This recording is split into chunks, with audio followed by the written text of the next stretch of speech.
이 새벽에 예배 자리로 나오신 성도님들을 주님의 이름으로 축복합니다. 우리 함께 기도하고 찬양하며 예배 자리로 나가겠습니다. 함께 기도하겠습니다. 하나님, 오늘도 우리가 주님을 의지하며 나아갑니다. 주님의 인도하심 아니면 저희들 살 수 없는 존재임을 고백하오니 오늘 하루도 저희들을 인도하여 주시고 말씀의 자리로 또 말씀의 빛으로 저희들을 인도하여 주시옵소서. 모든 것 주님께 맡겨드리며 예수님의 이름으로 기도하옵나이다. 아멘.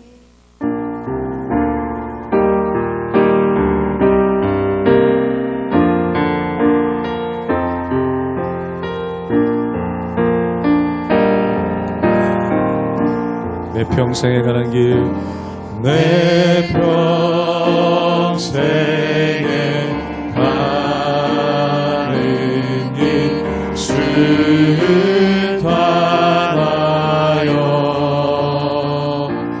늘 잔잔한 강 같듯이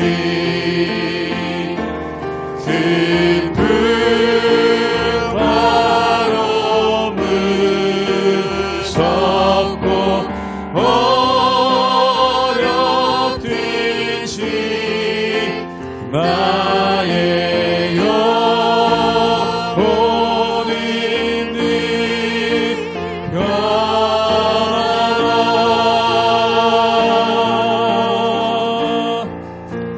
내 영혼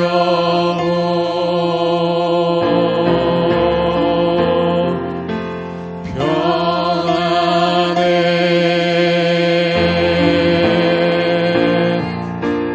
내 영혼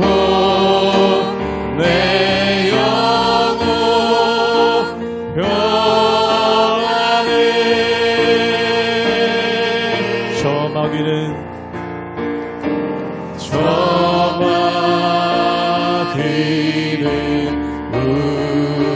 우리를 삼키려고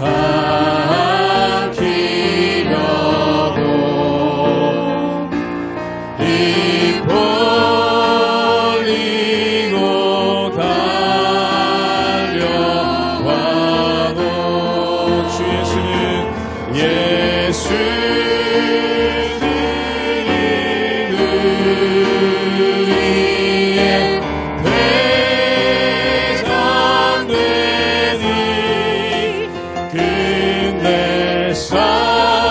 싸워서 이기는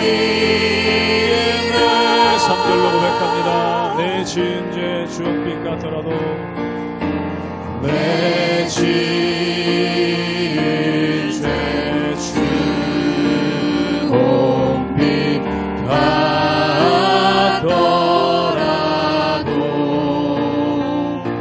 주 예수께 바라며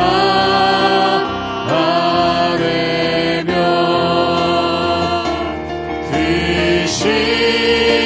십자가 비로소 다시 쓰사 있는 보라도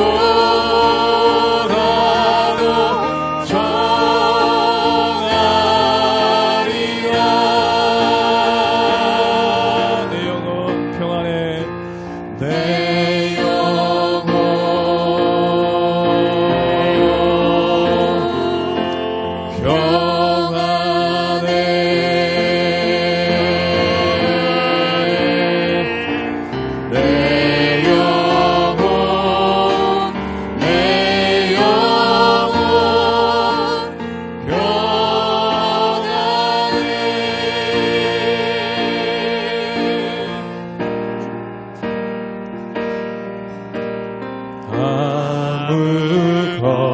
아무것도 두려워 말라.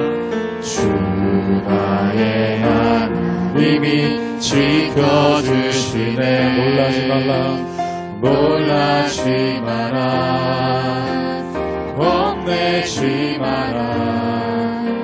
주님 나를 지켜주시네. 아무것도 두려워 말라. 아무것도 두려워 말라. 주 지켜주시네. 놀라지 마라, 겁내지 마라, 겁내지 마라. 주님 나를 지켜주시네. 내 맘이 힘에 겨워, 내 맘이 힘에 겨워 지칠지라도 주님 나를 지켜주시네. 세상의 험한 풍파 몰아칠 때도 주님 나를 지켜주시네. 주님은 나의 산성, 주님은 나의 요새, 주님은 나의 소망, 나의 힘이 되신 여호와. 내 맘이 힘에 겨워 지칠지라도, 내 맘이 힘에 겨워 지칠지라도 주님 나를 지켜주시네. 아멘. 세상의 험한 풍파, 세상의 험한 풍파 몰아칠 주님 나를 때도 지켜주시네. 주님 나를 지켜주시네. 주님은 나의 산성, 주님은 나의 요새, 주님은 나의 소망, 나의 힘이 되신. 우리 마지막으로 한번 믿음으로 고백합니다. 주님은 나의 산성, 주님은 나의 산성, 주님은 나의 요새, 주님은 나의 소망, 나의 힘이 되신 여호와.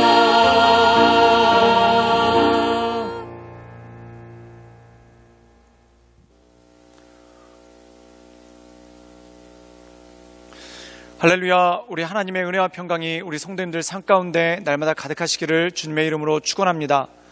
우리가 이 세상을 살다 보면 하나님의 자녀로서 또한 하나님의 백성으로서 그 정체성을 명백하게 해야 될 때가 있는 것을 보게 됩니다. 또한 때때로 우리가 누군가의 지도자가 되거나 또한 리더가 되어서 주님의 일을 감당할 때 내 정체성을 분명히 하고 또한 나는 하나님 앞에 어떤 사람인가를 분명히 해야 될 때가 있는 것을 보게 되죠. 오늘 말씀 가운데 보면은 모세는 그동안 미디안에서 양을 치는 자연인이었습니다. 근데 하나님께서 이제 그에게 사명을 주시죠. 그것이 뭐냐면 이제는 공적인 인물이 되어서 그가 이스라엘 민족 앞에서 하나님의 말씀을 전하고 그들을 이끌어야 되는 지도자로서 서게 된다는 것입니다. 그렇다면 지도자로 서기 위해 필요한 것이 무엇이겠습니까?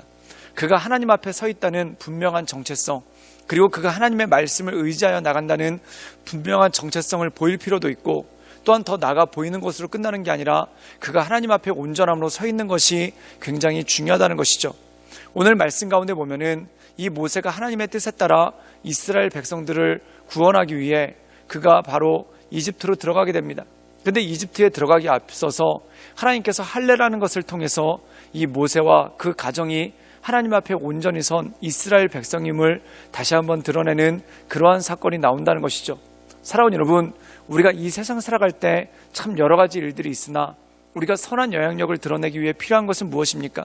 그리스도인으로서의 정체성을 바르게 하고 또한 그 가운데 온전히 나가는 것, 이것이 가장 중요하다는 것이죠. 그러므로 우리가 날마다 하나님을 높이며 하나님의 은혜 가운데 나가는 그런 믿음의 사람들 되시기를 주님의 이름으로 축원합니다. 출애굽기 4장 24절에서 31절 말씀입니다. 모세가 길을 가다가 숙소에 있을 때에 여호와께서 그를 만나사 그를 죽이려 하신지라. 십보라가 돌칼을 가져다가 그의 아들의 포피를 베어 그의 발에 갖다 대며 이르되 당신은 참으로 내게 피난 편이로다 하니 여호와께서 그를 놓아주시니라. 그때 십보라가 피난 편이라 함은 할례 때문이었더라. 여호와께서 아론에게 이르시되 광야에 가서 모세를 맞으라 하시매 그가 가서 하나님의 산에서 모세를 만나 그에게 입맞추니 모세가 여호와께서 자기에게 분부하여 보내신 모든 말씀과 여호와께서 자기에게 명령하신 모든 이적을 아론에게 알리니라. 모세와 아론이 가서 이스라엘 자손의 모든 장로를 모으고 아론이 여호와께서 모세에게 이르신 모든 말씀을 전하고 그 백성 앞에서 이적을 행하니 백성이 믿으며 여호와께서 이스라엘 자손을 찾으시고 그들의 고난을 살피셨다 함을 듣고 머리 숙여 경배하였더라.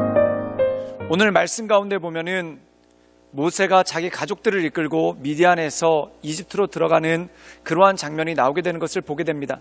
그런데 이 말씀을 읽다가 우리가 살짝 이해가 안 되는 그러한 모습이 나오죠. 그것이 뭐냐면 여호와께서 모세를 붙잡고 죽이려고 하시는 그러한 부분이 나온다는 겁니다. 그때 이 십보라라는 모세의 아내가 재빨리 그 아들들에게 할례를 향해서 그 포피를 집어던지니까 여호와께서 그를 놓고 가시는 그러한 모습이 나오게 되는 것을 보게 됩니다. 그렇다면 도대체 그 이유는 무엇이겠습니까? 이 모세는 히브리인으로 태어났지만, 즉 다시 말해서 이스라엘 백성으로 태어났지만 어렸을 때부터 40살까지는 이집트인으로 살았고, 또한 그가 40살 이후부터 80살까지는 약 40년 동안 미디안 사람들의 마을에서 살았습니다. 그리고 그의 아내도 바로 미디안 사람이었죠. 즉 다시 말해서 이스라엘 사람으로 태어났지만 이스라엘 사람으로 살았던 적은 없고, 이집트인으로서 반, 또한 미디안 사람으로서 반을 살고, 또한 그의 아내 역시도 미디안 사람인 것을 보게 됩니다. 그런데 이제 그는 길을 떠납니다. 무엇을 위해서 길을 떠나는가? 바로 이스라엘의 지도자로서의 삶을 살기 위해, 또한 주님께서 주신 사명에 따라서 이스라엘 사람들을 인도하기 위해 길을 떠나게 되죠. 그렇다면 그가 이 사명을 감당하기 전에 분명하게 해야 될 것이 있는데, 그것이 뭐냐면 그의 정체성이 무엇이냐는 것입니다. 사랑하는 여러분, 할례는 무엇입니까? 할례는 아브라함 이래로 이 이스라엘 백성들을 뜻하는 상징이고, 또한 이 할례를 통해서 그들이 하나님의 은혜의 백성, 또한 그들이 은총을 통해서 살아가는 그러한 백성인 것을 알리는 외적인 모습이 바로 할례라는 것입니다. 그런데 이 모세의 아들들에게 할례를 행하게 하신 이유가 무엇입니까? 그 이유는 뭐냐면 이 모세와 모세의 가정이 이방인이 아니라, 또한 미디안 사람이 아니라 바로 이스라엘 백성이고 아브라함의 후손인 것을 외적으로 드러내기 위해서 필요했다는 것입니다.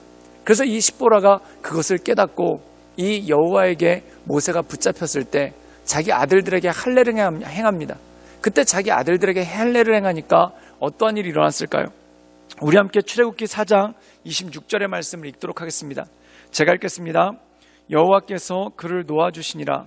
그때 십보라가 피 남편이라 함은 할례 때문이었더라. 이 십보라가 아들들에게 할례를 행하고 그 포피를 집어던지고, 또한 모세를 향해서 당신은 피 남편이다 라고 얘기를 합니다.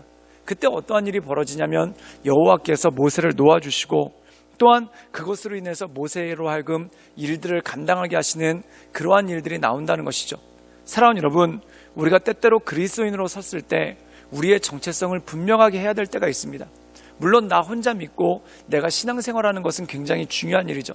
그런데 때때로 사람들 앞에서 우리가 그리스도인으로서의 신앙을 드러내야 될 때가 있고, 또한 그리스도인으로서의 신앙을 나타내야 될 때가 있다는 겁니다. 때때로 이런 경우가 있죠. 그게 뭐냐면 어떤 분들은 자기가 그리스도인인 것을 드러내질 않습니다. 그 이유가 뭐냐면 혹시 내가 실수하거나, 또한 내가 죄를 저질러서 예수님께 욕이 되지 않을까, 또한 하나님의 영광을 가리지 않을까라는 걱정이 돼서 아예 그리스도인인 것을 드러내지 않는다는 겁니다. 사랑하는 여러분, 이것은 순서가 바뀐 것이죠. 그리스도인임을 드러내지 않는 것이 아니라 그리스도인임을 드러내고, 또한 하나님께 영광을 올려드리기 위해 온전한 삶, 또한 선한 삶을 살려고 애쓰는 것, 이것이 바로 그리스도인의 모습이 아니겠습니까? 즉 모세가 이제 이스라엘 백성들 앞에 서야 됩니다. 그럼 그에게 필요한 것은 무엇입니까? 그가 온전한 이스라엘 사람으로서, 또한 그와 그의 가정이 온전한 이스라엘 사람으로서 선다는 것을 보여줄 필요가 있다는 것이죠. 이것이 바로 정체성이고 자기를 드러내는 일이라는 것입니다. 또한 그렇다면 모세가 이렇게 자신의 정체성을 드러냈을 때 어떠한 일이 벌어졌겠습니까? 하나님께서 그의 동역자인 형인 아론을 만나게 하시고 또한 아론이 그를 인도해서 이스라엘 장로들을 만나게 합니다. 이스라엘 장로들을 만났을 때 어떤 일이 벌어졌을까요? 우리 함께 출애굽기 4장 30절의 말씀을 읽도록 하겠습니다. 제가 읽겠습니다. 아론이 여호와께서 모세에게 이르신 모든 말씀을 전하고 그 백성 앞에서 이적을 행하니, 오늘 말씀 가운데 보면은 아론을 통하여 하나님께서 모세에게 주신 말씀을 전하게 하시고 또한 모세에게 백성들 앞에서 증거로 행하라 하신 이적을 행해서 이 장로들이 그것을 통해서 하나님께 영광 올려드리고 하나님께 나가는 그러한 모습이 있다는 것입니다. 사랑하는 여러분, 우리가 때때로 주님의 사명을 감당할 때 우리가 온전한 모습을 통해 또한 경건한 모습을 통해 우리 하나님을 경외하는 모습을 통해 하나님께 영광 올려드리고 그것을 증거로 삼는 그러한 삶이 필요하다는 것입니다. 사랑하는 여러분, 오늘 하루 살아가는 동안 내가 그리스도인으로서 내 정체성을 가지고 온전한 삶을 살아가시는 우리 모든 성도님들 되시기를 주님의 이름으로 축원합니다. 함께 기도하시겠습니다. 늘 언제나 살아서 역사하신 주님, 우리가 주님을 높이며 날마다 하나님의 크신 애 가운데 그 인도하신 가운데 나갑니다. 하나님, 우리가 어느 곳에 있든지 그리스도인으로서 또한 하나님의 사람으로서 온전한 삶을 살아가 그것으로 하나님께 영광 올려드리며 그것으로 선한 영향력을 드러내는 그러한 하나님의 사람들 될 수 있도록 주님 이끌어 주시옵소서. 예수님의 이름으로 감사하며 기도드리옵나이다. 아멘.